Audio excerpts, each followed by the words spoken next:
Bapak, Ibu, dan Saudara sekalian, firman Tuhan akan kita renungkan dari Yohanes 18 ayat 28 demikian. Maka mereka membawa Yesus dari Kayafas ke gedung pengadilan. Ketika itu hari masih pagi. Mereka sendiri tidak masuk ke gedung pengadilan itu supaya jangan menajiskan diri, sebab mereka hendak makan Paskah. Saudara-saudara sekalian, sangat religius tetapi merencanakan pembunuhan terhadap orang yang tidak bersalah sepertinya tidak masuk akal. Tetapi itulah yang terjadi di sepanjang zaman. Itulah juga yang dilakukan orang-orang Farisi dan para ahli Taurat yang menuntut hukuman salib bagi Tuhan Yesus. Padahal dia tidak melakukan kesalahan apapun, bahkan sepanjang hidupnya penuh dengan perbuatan baik. Mereka tidak mau masuk ke gedung pengadilan supaya jangan menajiskan diri sebab mereka hendak makan Paskah, tetapi merencanakan kejahatan yang demikian keji. Ironis sekali, bukan? Apa yang menyebabkan?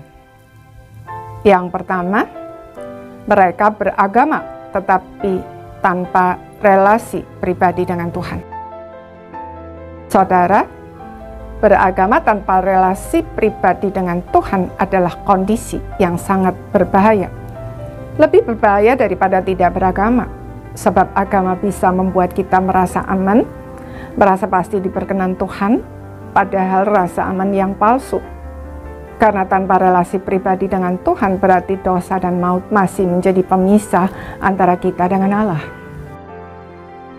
Yesus Kristus mati di salib bukan agar kita beragama, melainkan agar relasi kita dengan Allah yang terputus karena dosa dipulihkan kembali. Itulah hidup yang kekal.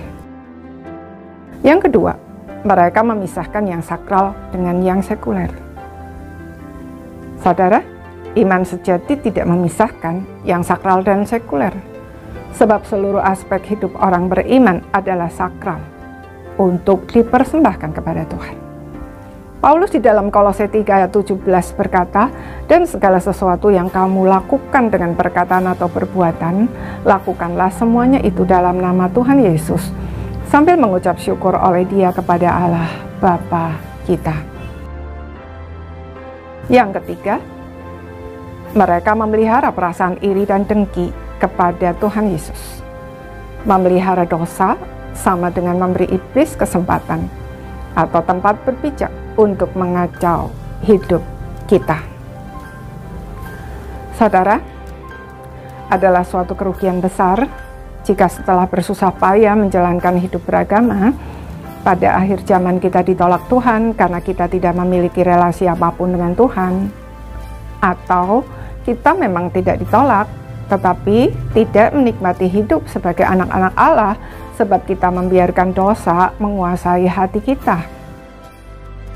Karena itu, mari kita jangan berhenti hanya menjadi orang beragama, tetapi jadilah orang beriman yang memiliki relasi pribadi dengan Tuhan. Segeralah ambil keputusan untuk percaya dan menerima Kristus sebagai Tuhan dan Juru Selamat secara pribadi. Bebaskan diri dari segala macam dosa dengan menjalani proses pengudusan dan hidup bergaul dengan Dia setiap hari. Maka kita akan menikmati hidup sebagai anak-anak Allah yang berkemenangan. Amin.